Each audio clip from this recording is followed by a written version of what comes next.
Welcome back to my YouTube channel. My name is Bella Hibbs, and today's video is going to be a little bit different. I am out here in New Mexico with my mom.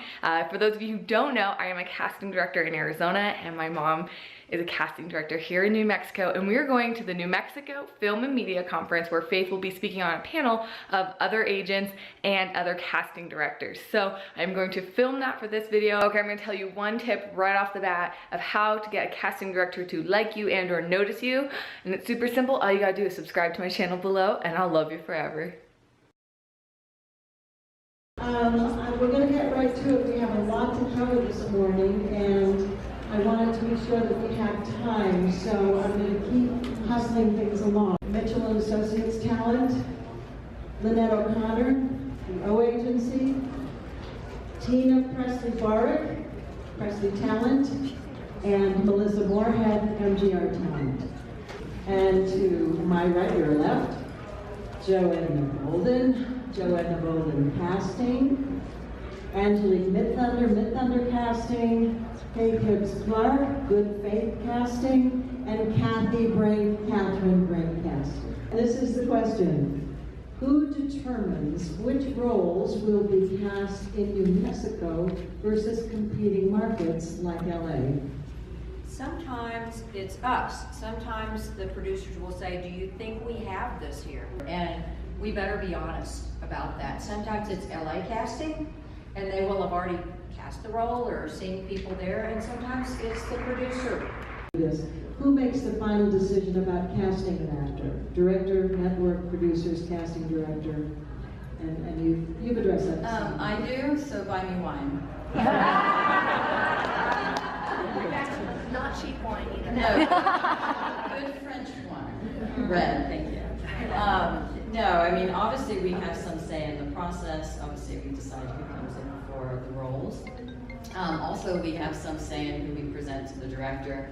I think a lot of actors don't realize that we don't present every actor that comes in to the director. That there is, for the lack of a better word, a sort of culling process. And depending on our relationship with that director and what they're looking for, sometimes we have to do a lot of culling, and sometimes they want to see everything to make sure that we put in our full day of casting. So, you know, to that degree, we have some say in who ultimately gets considered, but at the end of the day, you know, the director is going to have, I wouldn't say final say, because there are obviously situations where there are other powers that be that would influence that, but the director is certainly a big part of that decision. Yes, and certainly in TV producers, you know, there's just a wide scope of personnel that have to sign off on somebody. So yeah, then the culling process might be a little more specific because we want to make sure that we get somebody that we're really fighting for in that role. But that all being said, we all end up fighting for people. Yeah, SAG-AFTRA agent, franchise agents, all of these agents here, are not allowed to take any money for any kind of an audition process. They can do workshops, correct? But not for pay. Oh, but you don't, yeah. No, you can't take money for anything other than commissions. Yeah, exactly so. And so you are very much protected in those ways as a union member. And the union is on it. I mean, they're after this stuff all the time, so be assured. Do you foresee New Mexico going to casting directly from tape? And what does that mean for actors? Anybody passionately want to take that question? Like Joanna. No. Yes.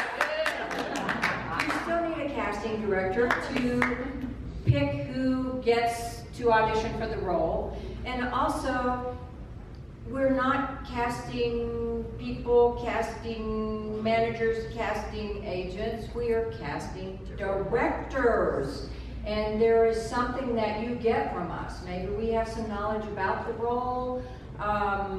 Those of you who have auditioned for me, it's not often just one time, thank you, next.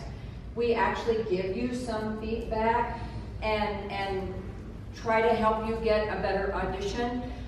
There are instances though where you just can't come in, then that's better than not auditioning at all sometimes. But it has to be a really, really good tape, you know. And there are people that I know who always send in a good tape. I don't mind that. And there are people who I know who are really great actors who always send me a tape, and there's this much headroom, and you know, maybe I'll give them feedback on that. But if you guys saw Hell or High Water, the T-bone waitress got that job from tape. You know, the "why don't you won't," that one. But I knew Margaret was a real pro and could definitely send me a tape. But I don't see us going out of existence and people just sending in tapes. I don't know. What do you think, Angelique? No, we're not going anywhere. even you know, when we do have to collect tapes, you know, I hate to say that really puts the people who send tapes instead of coming in at a disadvantage.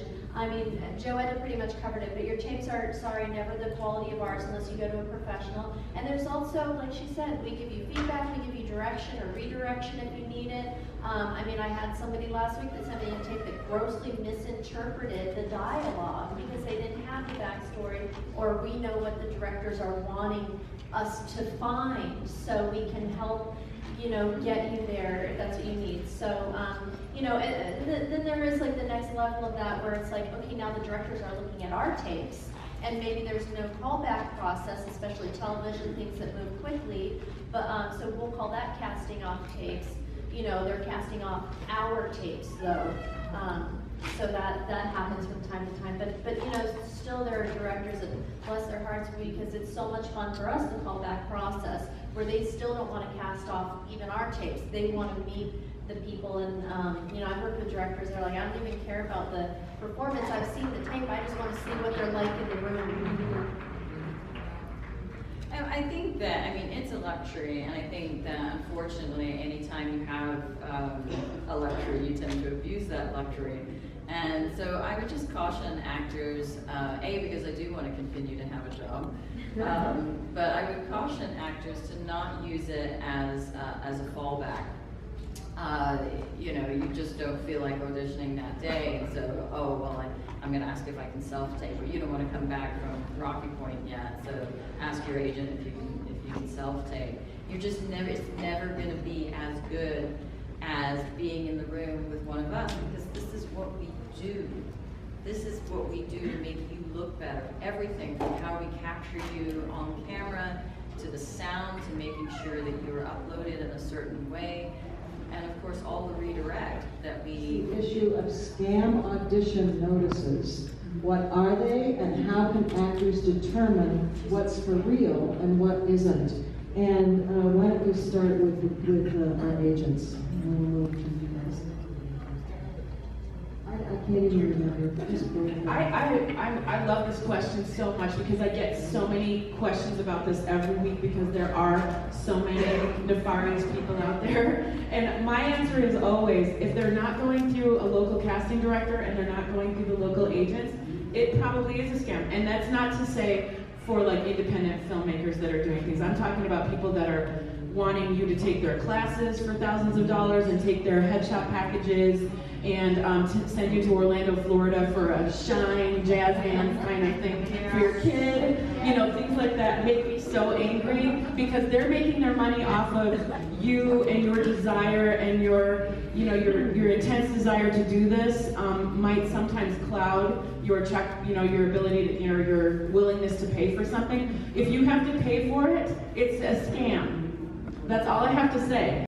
Well, that's all I have for this video. I know it's a little bit different than my normal fitness channel, but it's a little bit of my life, and this conference was so amazing. Keep in mind, this seminar was an hour and a half long, so I tried to get as much footage as possible, and I hope you enjoyed it.